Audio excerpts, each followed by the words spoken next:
भोग सामग्री, इंद्रियों के विषयों की सामग्री, उपभोग की सामग्री, भोगी जितना भी भोगता रहे फिर भी वह कभी तृप्त नहीं हो पाता है। तो जब भोगी तृप्त नहीं हो पाता है, यहाँ तो योगी की बात चल रही है। शिल्पी उस योगी की भांति है। योगी को आमंत्रित करना है, मंत्रित करना है बाहर आने को। कहाँ बाहर आने को? अपने स्वभाव से बाहर निकालने को। जो आत्मस्थ है, डूबा हुआ है, अपने स्वभाव में रचा हुआ है, उसे उस स्वभाव से निकाल करके बाहर आने के लिए प्रेरित करना लगभग असंभव बात है। योगी कभी प्रभावित होता ही नहीं है बाहर के वातावरण से, चाहे अच्छी सुगंधी भी क्यों ना बह रही हो, सुगंधित पुष्प भी क्यों ना हो, रूपवान पुष्प भी क्यों ना हो, इंद्रियों के विषय भी क्यों ना भरे हो, योगी अपने स्वरूप से बाहर आता ही नहीं। वह अपने ही आत्म स्वरूप में डूबा रहता है, उसी में लीन रहता है। तो जब भोगी भी तृप्त नहीं हो पाता है भोग से, तो यहाँ कहा जा रहा है, यहाँ तो फिर बात है उस योगी की, उसे आमंत्रित करना है, मंत्रित करना है बाहर आने को, वो लगभग असंभव बात है। निजी निजी नीड़ों को छोड़ बाहर आ, वन बहार निहारता, पंछी दल की चहक भी चाह के अभाव में शिल्पी के कर्णों को तरंग क्रम से जा छू नहीं सकी। जितने भी प्रयास किए जा रहे थे उस शिल्पी को रिझाने के, कि वो अपने आत्म स्वभाव से बाहर तो आ जाए, वे प्रयास सारे के सारे व्यर्थ जा रहे थे। निजी निजी नीड़ों को छोड़, यानी अपने अपने घोंसलों को छोड़कर बाहर आ, वन बाहर निहारता, पंछी दल की चहक भी।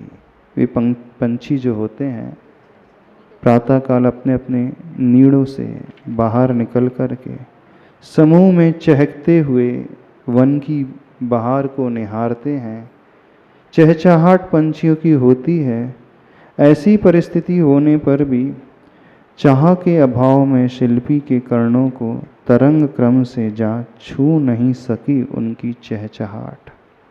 इस शिल्पी के भीतर कोई चाह थी ही नहीं, न कोई ध्वनि, सुमधुर संगीत कर्णेंद्री का था, वह भी उसे रिझा नहीं पा रहा है।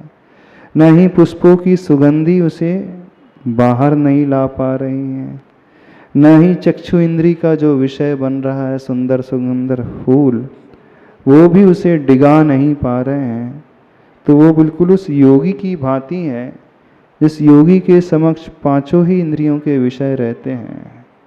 क्या चक्षु इंद्री का विषय, क्या कर्णेंद्री का विषय, क्या नासा इंद्री का विषय, क्या जिह्वा रसना इंद्री का विषय और क्या स्पर्शन इंद्री का विषय।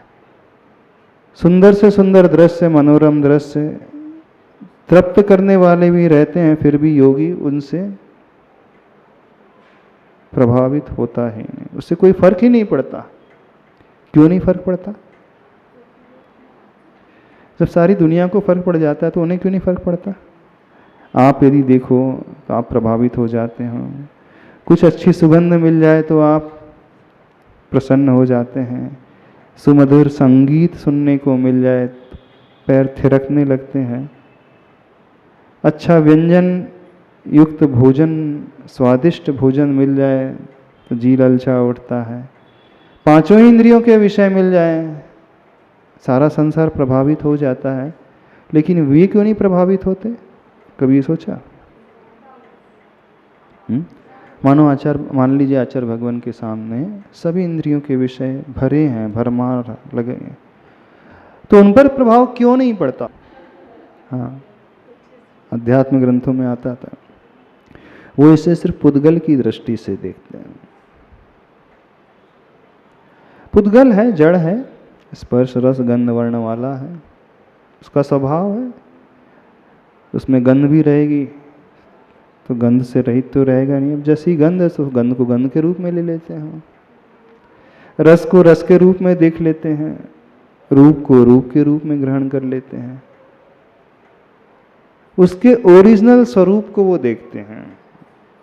यानी वो कैसे बना है, अणु अणु मिलकर के स्कंद बन जाता है, इंद्रियों के विषय बन जाते हैं।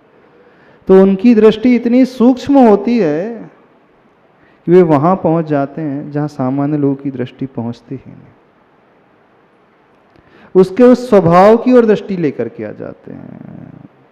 कौन सा स्वभाव है? उत्पाद व्यय वाला स्वभाव, उत्पाद व्यय द्रव्य वाला स्वभाव, गलन और सड़न जिसके भीतर छिपी हुई है, जो अभी दिख रहा है अगले क्षण ही वो नष्ट होने वाला है। वो स्वरूप को देख रहे हैं।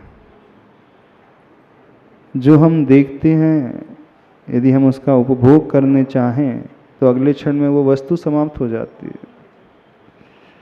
और जिसका हम उपयोग कर रहे हैं जो वो पहले देखी ही नहीं गई। यानी प्रति पल वो नष्ट हो रही है। जो वेददि वेदिज्यदि समय समय, समय सार में गाथा आती है, जो वेददि और वेदिज्यति वेदिज्यति समय समय, कंखामणागस्य उदयस्य न कुव्वदेनानि, कुछ ऐसे ही शब्द एक दो हम भूल रहे हैं। उनकी आकांक्षा ही नहीं पैदा होती है, क्योंकि जो वेदन करने वाला है वह भी नष्ट हो रहा है, और जो वेदन करने के योग्य है वह वस्तु भी नष्ट हो रही है। जो भोग करने वाला है वह विचार उस समय चला गया, वो भाव उसके अगले पल वो चला जाता है, और जो वस्तु सामने रखी है वह नए स्वरूप में अगले पल आ जाती है। एक एक समय बीतता है, वह पुरानी होने लगती है, जीर्ण शीर्ण होने लगती है। तो ऐसे परिस्थिति को देख करके उनके मन में कोई कांक्षा ही पैदा नहीं हुई। बस ये भाव अपने भीतर हमेशा लेकर, जो वेददि वेदिज्यदि समय समय विनश्यदि उभयम कंखामणागदस्य उदयस्य न कुव्वदेनानि। मैंने उस वस्तु स्वरूप को देख रहे हैं, जो भी समझ में बाहर दिखलाई दे रहा है, जो ज्ञान में झलक रहा है, उस मूल स्वरूप तक वो पहुंच जाते हैं। हाँ, संसारी व्यक्ति बस बाहरी स्वरूप को देख करके उसमें स्थायित्व की कल्पना कर लेता है, इस कारण भटक जाता है। और ज्ञानी व्यक्ति उसमें उसकी क्षणभंगुरता को हमेशा देखता रहता है, तो वह प्रभावित नहीं होता है, ओरिजिनल स्वरूप को देखता है। संसारी व्यक्ति बाहरी मेकअप को देख करके प्रभावित हो जाता है, और ज्ञानी व्यक्ति जो समझदार होता है बोले अंदर तो कुछ और ही है, ये तो बाहर का ढकोसला है, उससे प्रभावित नहीं होता। होता है बोले बाहर का मेकअप है, क्या बोल रहे? अच्छा, गोबर की मिठाई पर वर्क सोने का लगा है, मत फिसलो, ऊपर की सफाई पर वर्क सोने का लगा है, गोबर की मिठाई पर। वो वहां पहुंच जाता है, इस कारण वो प्रभावित नहीं होता है, अप्रभावित ही बना रहता है। क्योंकि आंतरिक स्वरूप को, वास्तविक स्वरूप को वो देख लेता है, जो छिपा हुआ है, ढका हुआ है। तो वैसी ही परिस्थिति उस योगी यानी शिल्पी की हो रही है। चाह के अभाव में शिल्पी के कर्णों को तरंग क्रम से जा छू नहीं सकी, और शून्य में लीन हो गया वह। यानी श्रवणीय चहक के ग्राहक नहीं बने शिल्पी के कर्ण वह। ऐसी विशेष स्थिति में दूरज होकर भी स्वयं रज विहीन सूरज ही सहस्र करों को फैला कर सुकोमल किरणांगुलियों से नीरज की बंद पंखुड़ियों सी शिल्पी की पलकों को सहलाता है। कल्पना देखना गुरुदेव की कितनी गजब की है।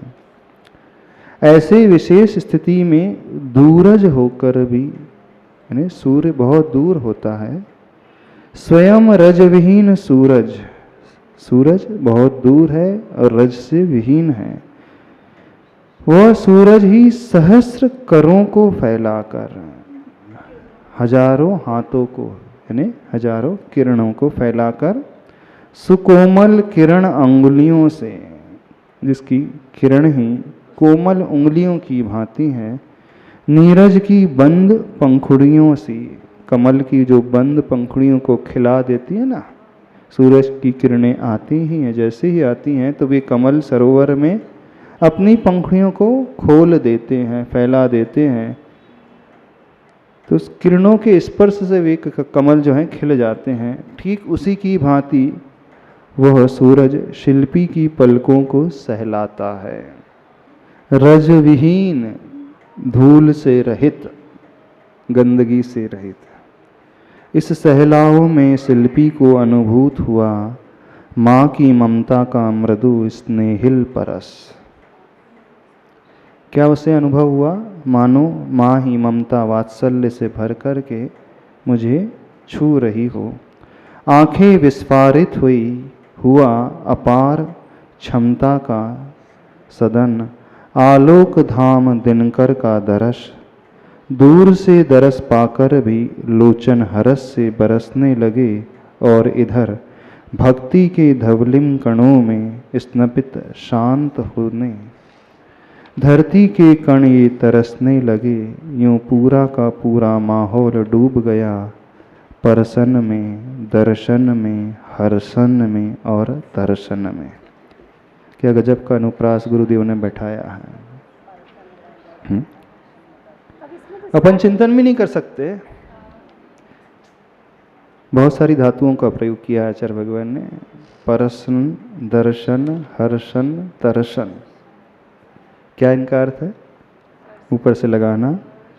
जब सूरज की किरणों ने, हजारों किरणों ने उसकी पलकों को सहलाया, तो इस सहलाव में शिल्पी को अनुभूत हुआ। क्या हुआ? अनुभव हुआ माँ की ममता का मृदु स्नेहिल परस। परस यानी स्पर्श, टच कर रहा है, तो परस से छूने की वो बात आ रही है। विस्फारित हुई, हुआ अपार क्षमता का सदन, आलोक धाम दिनकर का दर्श। दूसरी क्रिया क्या आ रही है? दर्शन की क्रिया, देखने की क्रिया। जैसे ही उनकी उस किरणों ने उसे छुआ तो उसकी आंखें एकदम चौंधियां आ गईं, खुल गईं, विस्फारित हो गईं, फटी की फटी रह गईं। हुआ अपार क्षमता का सदन, यानी अपार क्षमता जो उसके भीतर बैठी थी उसका वो अनुभव करता है।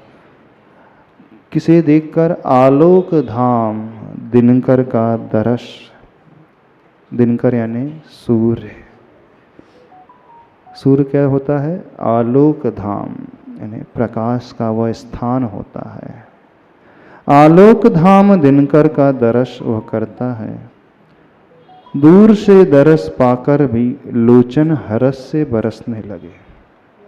सूर्य बहुत दूर रहता है, ऊंचे आसमान में रहता है। दूर से दर्शन करके भी वह हर्षण का भाव, प्रसन्नता का भाव पैदा होने लगा। क्यों पैदा होने लगा? क्योंकि सूर्य ही था जो उस शिल्पी की मदद कर रहा था। सूर्य ने रिश्वत नहीं ली थी। यदि पुराना प्रसंग याद हो, चंद्रमा ने रिश्वत ले ली थी सागर से, समुद्र से, और वो लांछित हुआ था। चंद्रमा जो अंधकार करता है, तो समुद्र ने सूर्य को भी रिश्वत देने की कोशिश की थी, लेकिन सूर्य ने न्याय का पक्ष लिया था, धर्म का पक्ष लिया था। तो शिल्पी बस उसे ही चाह रहा था जो नीति, न्याय और धर्म का पक्ष लेता है। सूर्य उसका परम मित्र था। इस रूप में उसके दर्श कर वो हर्ष से भर उठा, पुलकित हो गया। दूर से ही उसने उसके दर्श किया तो लोचन जो है हर्ष से बरसने लगे। आंखों में वह हर्ष का आनंद छा गया, या यूं कहें हर्षाश्रु आने लगे, खुशी के आंसू प्रकट होने लगे। अपने आप जब अंतरंग में बहुत खुशी होती है तो आंखें जो हैं, लोचन जो है, उस प्रकार से रिएक्ट कर जाती है। जिसे प्रभु के दर्शन में इस प्रकार का हर्षण होता है, उसकी भी आंखें हैं, उसकी भी लोचन जो है आंसुओं से आपूरित हो उठती हैं। यानी वो अंदर आनंद का भाव, जब तक वो आनंद का भाव पैदा नहीं होगा तब तक यह संभव नहीं होता है।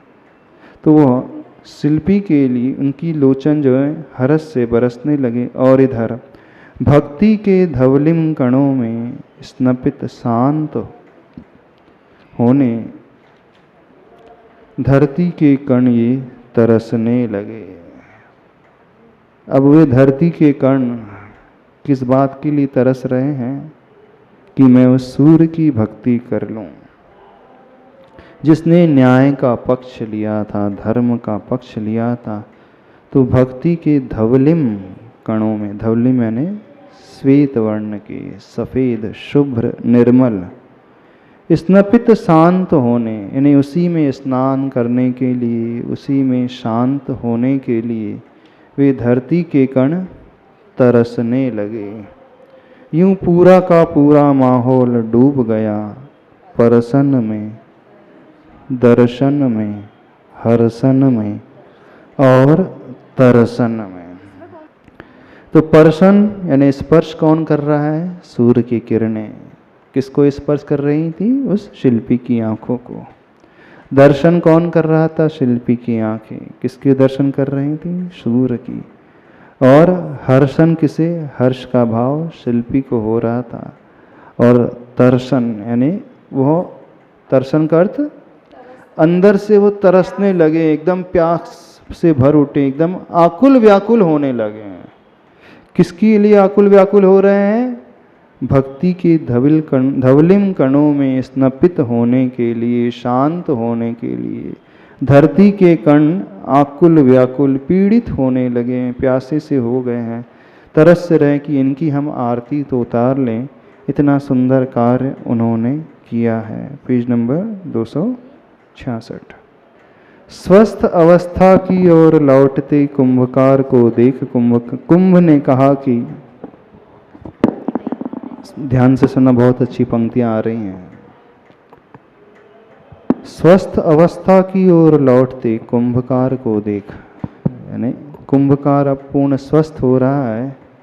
ऐसी अवस्था को में आते हुए कुंभ ने कहा कि परिशः उपसर्ग के बिना कभी स्वर्ग और अपवर्ग की उपलब्धि न हुई न होगी, त्रैकालिक सत्य है यह।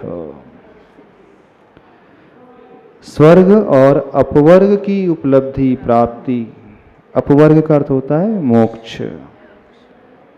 स्वर्ग तो आप जानते हैं, अथवा त्रिवर्ग और अपवर्ग। जब आप शास्त्र स्वाध्याय करते होंगे उसमें शब्द आता है त्रिवर्ग, धर्म, अर्थ और काम पुरुषार्थ, त्रिवर्ग से। और अपवर्ग यानी वह मोक्ष। तो मोक्ष और स्वर्ग की प्राप्ति परिचय और उपसर्ग के बिना कभी होती ही नहीं है, यह त्रैकालिक सत्य है। बिना कठिनाई सहे, बिना परिचय सहे, बिना उपसर्ग सहे कर्मों की निर्जरा होती ही नहीं। कर्मों की निर्जरा करने के लिए मुनिराजों को 22 परिशह सहन करने होते हैं, और उसके साथ उपसर्ग हो जाए तो बहुत तीव्र गति से कर्मों की निर्जरा हो जाती है। जैसे कमठ के जीव ने पार्श्वनाथ भगवान के ऊपर की, हितैषी बन करके आया था भगवान को केवल ज्ञान दिलाने के लिए। आया था? नहीं आया था। पांडवों के ऊपर उपसर्ग हुआ था, लोहे के आभूषण पहनाए गए थे। किसने किया था उपसर्ग? किसने किया था? कौरवों के ही वंशज ने कि अश्वत्थामा के पुत्र ने कुछ इस प्रकार कहा था। जिसने भी किया हो, तो वे लोहे के आभूषण जो हैं पांडवों के लिए क्या बन करके आ गए? हितकारी बनकर स्वर्ग के न ही स्वर्ग की प्राप्ति है न ही मोक्ष की प्राप्ति होती, ये त्रैकालिक सत्य है। गुप्त साधक की साधना सी अपक्व कुंभ की परिपक्व आस्था पर आश्चर्य हुआ कुंभकार को, और वो कहता है आशा नहीं थी मुझे कि अत्यल्प काल में भी इतनी सफलता मिलेगी तुम्हें। कठिन साधना के सम्मुख बड़े बड़े साधक भी हाँफते घुटने टेकते हुए मिलने हैं यहाँ। अब विश्वस्त हो चुका हूँ पूर्णतः मैं कि पूरी सफलता आगे भी मिलेगी। फिर भी अभी तुम्हारी यात्रा आदिम घाटी को ही पार कर रही है। घाटियों की परिपाटी प्रतीक्षित है अभी। क्या कहा गया है? अब शिल्पी जो है, कुंभकार है, कुंभ को कह रहा है कि तुम्हारी साधना इतनी गुप्त रही, मुझे आज तक पता ही नहीं चला। तुम्हारा चिंतन इतना गजब का कि परिचय उपसर्ग की बात कर रहे हो, बिना इसके मुक्ति नहीं मिलती है, स्वर्ग की प्राप्ति नहीं होती है। आज जानकर के मैं अचंभित हूँ। अपक्व कुंभ की परिपक्व आस्था पर आश्चर्य हुआ कुंभकार को। वह तो कुंभ को अपक्व ही मानता था, लेकिन उसकी आस्था परिपक्व निकली। और वह कहता है आशा नहीं थी मुझे कि अत्यल्प काल में भी इतनी सफलता तुम्हें मिल जाएगी। कठिन साधना के सम्मुख तो बड़े बड़े साधक भी हाँफते हुए घुटने टेकते हुए नजर आते हैं। जब बड़े बड़े लोग हार जाते हैं और तुम जैसे छोटे साधक ने इतनी बड़ी बात कर ली, इतना बड़ा पुरुषार्थ, बड़ा गजब का पुरुषार्थ है। अब मैं विश्वस्त हो चुका हूँ पूर्णतः की पूरी सफलता आगे भी मिलेगी। फिर भी अभी तुम्हारी यात्रा आदिम घाटी को ही पार कर रही हैं। घाटियों की परिपाटी प्रतीक्षित है अभी, आगे बहुत लंबी यात्रा करनी है। Page number 267। और सुनो, आग की नदी को भी पार करना है तुम्हें, वह भी बिना नौका। हाँ हाँ, अपने ही बाहुओं से तैरकर तीर मिलना नहीं है बिना तेरे। कौन सी नदी को पार करना है? आग की नदी को। अभी कुंभ बनकर के तैयार हुआ, अभी कच्चा ही घड़ा है।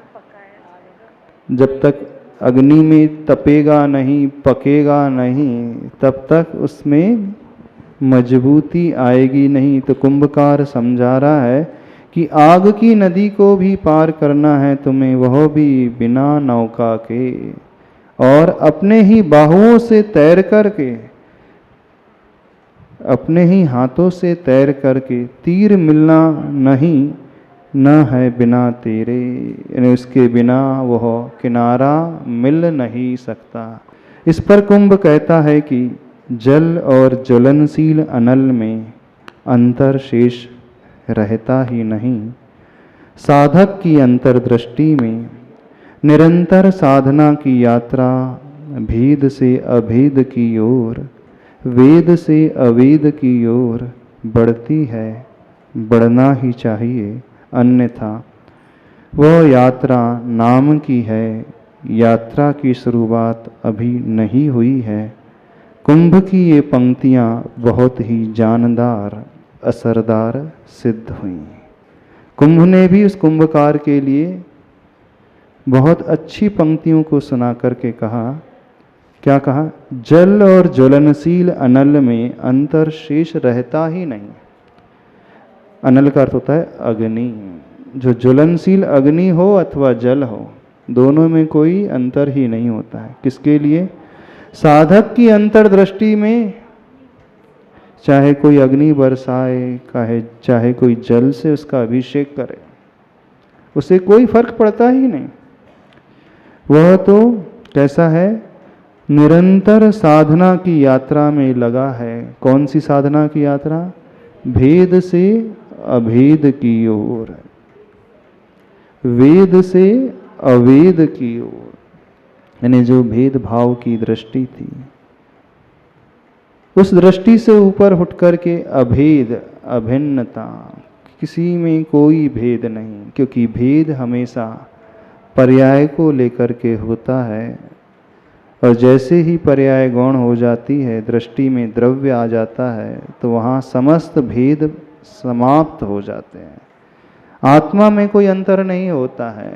जब हम पर्याय को देखते हैं तो ये अंतर दिखता है कि ये पुरुष है, ये स्त्री है, मनुष्य है, त्रियंच है, रंक है, राजा है, छोटा है, बड़ा है, रूपवान है, कुरूपवान है, सारे के सारे भेद पर्याय की ओर देखने में ही आते हैं। लेकिन जिसकी दृष्टि अंतर की दृष्टि होती है, वह निरंतर साधना की यात्रा करता है। कौन सी साधना? भेद से अभेद की ओर, वेद से अवेद की ओर। अवेद 9वें गुण स्थान से ऊपर उठने पर वो अवेद अवस्था में पहुंच जाता है। उससे पूर्व वह वेद वाला होता है, यानी पूर्ण रूप से शील को पाने की साधना वेद से अवेद की ओर जिसकी अंतर्दृष्टि होती है, बढ़ती है, बढ़ना ही चाहिए, अन्यथा वह यात्रा नाम की ही है, नाम मात्र की ही है। मानना यात्रा की अभी शुरुआत ही नहीं हुई है। महाराज श्री कब तक नहीं हुई है? जब तक व्यक्ति भेद से अभेद की ओर ना जाए, वेद से अवेद की ओर ना पहुंचे, तो मानना यात्रा की शुरुआत हुई ही नहीं है। कुंभ की ये पंक्तियां बहुत ही जानदार, असरदार सिद्ध हुई। कुंभ ने कुंभकार को मानो एक तरीके से उपदेश ही दे दिया, शिक्षा ही दे दी कि मैं कमज़ोर नहीं हूँ, मैं भी बहुत ऊंचा हूँ, पहुँचा हुआ हूँ। इस प्रकार यह मूक माटी महाकाव्य का तृतीय खंड आज पूर्ण हुआ। 4 खंड हैं। अब अंतिम खंड जो सबसे विस्तृत खंड है, अग्नि की परीक्षा, चांदी सी राख, वही आग की नदी जिसे तैरना है। आज इतना ही रखते हैं, समय हो गया। संत श्रोमणी आचार्य भगवान गुरुदेव श्री विद्यासागर जी महाराज की जावाणी के ज्ञान से सूझे लोकालोक सोवाणी मस्तक गुरु। 3 खंड की यात्रा पूरी हो चुकी। चतुर्थ खंड है। उस चौथे खंड का नामकरण पूज्य गुरुदेव ने बहुत ही सुंदर शब्दों में किया है। अग्नि की परीक्षा, चांदी सी राख। 4 अध्यायों में विभाजित ये महाकाव्य है।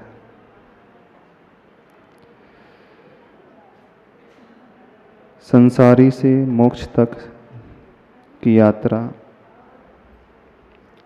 उस मूक माटी के माध्यम से हम सबके समक्ष पूज्य गुरुदेव रख रहे हैं।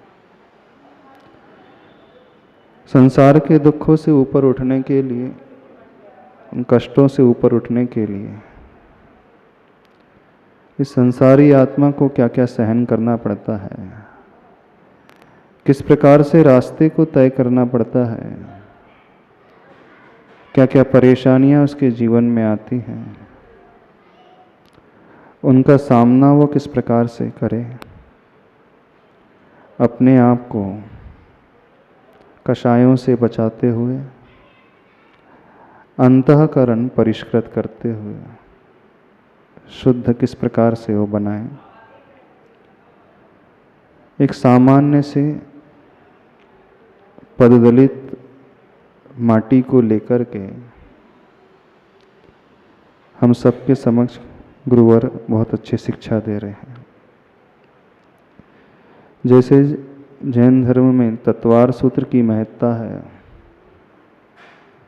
वो महान ग्रंथ मोक्ष की यात्रा तक ले जाने वाला ग्रंथ है। संसार में हम क्यों भटकते हैं, क्यों दुख झेलते हैं, इन कारणों का वर्णन और उन दुखों से ऊपर उठने के, सुख को प्राप्त करने के कारणों का वर्णन जैसे उस तत्वार सूत्र ग्रंथराज में पूज्यवर उमा स्वामी महाराज जी ने वर्णित किया है, ठीक उसी प्रकार इस मूक माटी महाकाव्य में उस माटी को लेकर के जो अभी तक पैरों तले रौंदी गई थी, बड़ी अशुद्ध दशा में थी, दुखी थी, परेशान थी, लेकिन कैसे उसने अपने भीतर परिवर्तन लेकर के आए, सब कुछ सहन किया। वह प्रसंग हमें अपने भीतर घटाना है और उसका कंक्लूजन जो निकल कर के इस अंतिम अध्याय में आ रहा है, इसके टाइटल से ही हम समझ सकते हैं। चांदी सी राख चमकती हुई होने के लिए अग्नि की परीक्षा देना बहुत आवश्यक है। भीतर से विकृतियों को निकालने के लिए तपना बहुत आवश्यक है। बिना अग्नि परीक्षा के विकृतियां दूर हो नहीं सकती और बिना तपे हमारी आत्मा की विकृति, मन की विकृति दूर नहीं हो सकती। न केवल विकृति दूर करना है, बल्कि बिना तपे हम अपनी शक्ति को भी विकसित नहीं कर सकते। क्षमता का विकास भी परिशय और उपसर्गों को जीत करके ही होती है। व्यक्ति जितनी प्रतिकूलता झेलता है, वो उतना ही अपने भीतर निखार लेकर के आ जाता है। जब इस महाकाव्य की शुरुआत हुई थी, प्रथम अध्याय में उज्ज्वल गुरुदेव ने एक बहुत सुंदर पंक्ति लिखी थी, संघर्षमय जीवन का उपसंहार हर्षमय होता है। जब जब जीवन में संघर्ष आने लगे, कठिनाइयाँ, प्रतिकूलताएं आने लगी, तो समझना भविष्य हर्षमय है। और वो हर्ष के क्षण तब आएंगे जब कठिनाइयों की पीक स्थिति आ जाती है। कठिनाइयों का दौर एकदम चरम पर पहुंच जाता है। उसके बिना वो हर्षमय वातावरण निर्मित होता नहीं। लेकिन उन कठिनाइयों को दौर में कुछ लोग निखर जाते हैं और कुछ लोग बिखर जाते हैं। बिखरने वाले ज़्यादा रहते हैं, निखरने वाले कम रहते हैं। लेकिन उस दौर को यदि हमने धैर्य से संभाल लिया तो मानना भविष्य निखरता हुआ नजर आएगा। वो सबसे बड़ा टर्निंग पॉइंट होता है हमारी लाइफ का और हर एक के जीवन में आते हैं। और जब बात हम पूर्ण ऊंचाइयों को प्राप्त करने की कर रहे हैं, तो बिना इसके वो संभव होगा ही नहीं। इस बात को सभी समझें। लेकिन होता यह है, हम सभी छूना तो ऊंचाइयों को चाहते हैं, लेकिन बिना प्रतिकूलता झेले, कठिनाइयाँ झेले, उपसर्ग और परिसर को झेले ही हम पाना चाहते हैं। एक मानस भीतर ऐसा सबका बन जाता है, क्योंकि अनुकूलता में आगे बढ़ना बहुत आसान होता है। बहाव की दिशा में तैरना आसान होता है, लेकिन खतरा भी उतना ही अधिक रहता है। सम्य शिखर जी की यदि वंदना की हो, कई बार व्यक्तियों के पैर फिसल जाते हैं। अभी तो नहीं, जब पुराना रास्ता था, मिट्टी का रास्ता था, कई लोग गिर जाते थे। लेकिन वो फिसलन चढ़ाव में नहीं होती थी, वो फिसलन उतार में ही होती थी अधिकांशतः। जब जब जीवन में उतार आता है अथवा अनुकूलता ज़्यादा आने लगती है, तो हम थोड़े से क्या हो जाता है, निग्लिजेंसी भीतर हमारे पैदा होने लगती है। हम गंभीरता से लेते नहीं हैं और मान लेते हैं अब तो उतार आ गया है, कठिनाइयों का दौर है नहीं, आसानी से नीचे पहुंच जाएंगे। लेकिन गिरना भी वहीं होता है, गिरना थी अनुकूलता में ही। तो जब जब अनुकूलता आने लगे तो हमें सतर्क रहने की और अधिक आवश्यकता हो जाती है। प्रतिकूलता में तो व्यक्ति सहजता से ही सतर्क हो जाता है, लेकिन अनुकूलता में वो अपनी सतर्कता को भूल जाता है, छोड़ देता है। तो हम इस बात को माने, लाइफ में कठिनाइयाँ अभिशाप नहीं होती हैं, वरदान सिद्ध होती।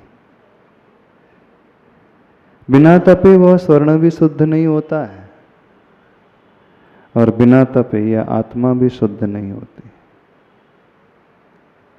तो यहाँ जो प्रसंग चल रहा है उस कुंभ का है जो बनकर के तैयार हो चुका है, लेकिन अभी वह कच्चा है, पका नहीं है, और पकने के लिए उसे अग्नि की परीक्षा देना होगा, तब उसमें मजबूती आएगी, तब उसमें जल को धारण करने की शक्ति आएगी,